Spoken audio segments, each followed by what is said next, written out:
everyone! So nagja-general cleaning po kami ngayon. Ayan.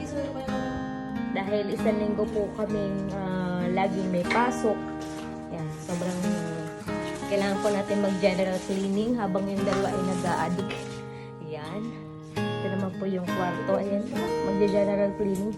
Magbe-face wash na si Ginny dahil maraming alikabok. Magja-general cleaning din siya. Ang arte, sinasayos. Kasi po, lumipat na kami ng bahay dito kay na Ate Ann. At maganda po itong bahay na aming lipatan dahil tiles siya, tsaka komportable kami, at tsaka kaming mga magkakapatid ay malawak yung bahay. So maganda. Tapos ito yung CR, yan. Saka na lang ako mag-house tour sa inyo dahil hindi pa naman po ito palasyo. Hindi, pinasilip ko lang sa inyo. Ako pa inuubong. So, wala kayong pakialam. Inuubo lang ako, kaya medyo ganun to yung aking, salita. Read ko naman po, habang kami ay busy, ay busy rin siya sa pag-iihaw ng mga dapat niyang ihawin. So, sure po ang ating iihawin na ito. Siya rin, pusa. Gagawin nating siopaw. Kawawa naman yung pusa. Hindi po, joke lang po iyon.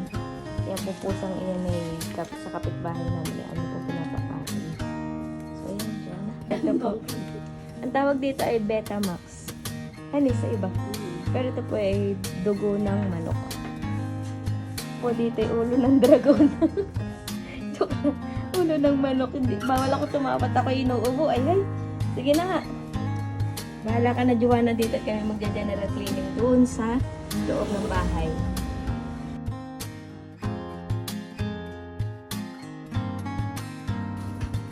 Yan, tama-tama, Joanna. Habang papalitin ka ng apoy.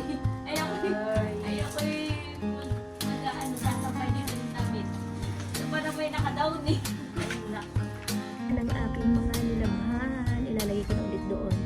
Kasampay natin. Tapos may sausawan. Ano? Sarap na yan.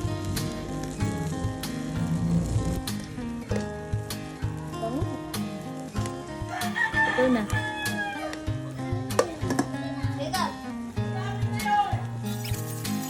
Muna po tayo mga kabalat at hinihinga lang lola nyo. Kain na muna tayo ng dalandan, citrus.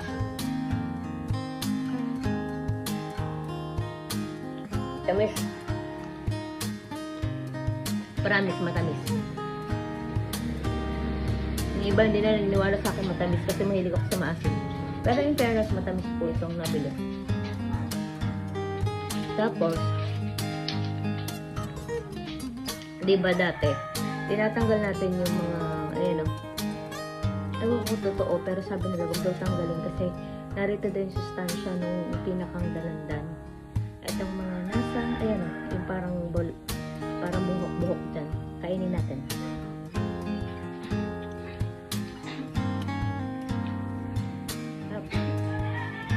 Piling ko mas masustansya kapag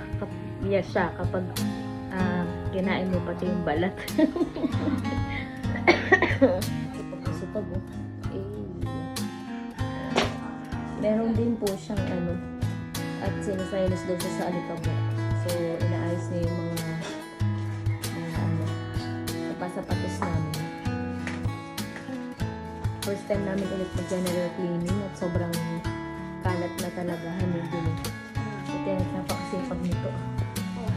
Hindi lang maganda. Kasi pag po. Ano ba yan? Dahil musicians ang aking kapatid. Charing lang. Ayan, ito yung aming gitara. Ang keyboard niya. Ayan. Yung kapatid ko namang isa dyan ay basta pagkain ang ay siya masipag. Tingnan mo ba? Napakasipag na yan. Basta yung makakain, napakasipag na yan si Joanna. Ay, siyempre. Diba ga? Sipag na sipag. Kakainin na yung... Bakit parang yung iyatang niluto mo iti kakaunti na? May katabi sa masibay. Yung aming paliguran. Maganda dito at medyo malawak-lawak. Kung ginagawa mo, gumagawa daw siya ng kausawan.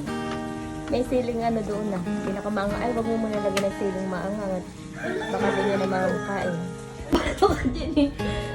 Alam, para kasi sa dako. Para ako nakipag-away sa daan. Eh, taray. Bakit ganyan na yung wig ni G? Anong pang? Parang dito, parang nakipagsabunutan. Yeah. Hindi naman, ano siya no, hindi siya yung totoong hair. Parang totoo siya. Totoo ba ito? Hindi. Ay, hindi. Hindi siya totoo. Kasi kung totoo yan, ano yan, hindi yung ganyan mabilis pa. Oo. Marie, ano na? Meron na. Ayan na, bayan na. May kagat dyan. May kagat na. Ay, sino na kumagat na yun? Kaya gabi. Kaya gabi yan. Kagatan nila Kunin na natin ito pinagatan. Let's try. Malinis naman po ang kamay ko. Try po natin ang niluto ni Joanna. Tusaw natin sa suka. Mmm. Mmm. Sarap niya yung ulam.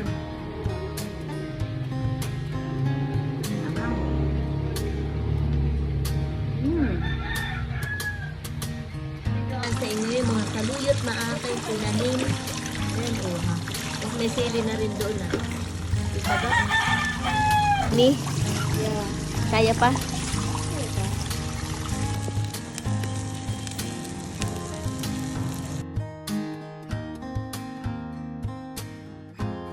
Hindi naman si Dining.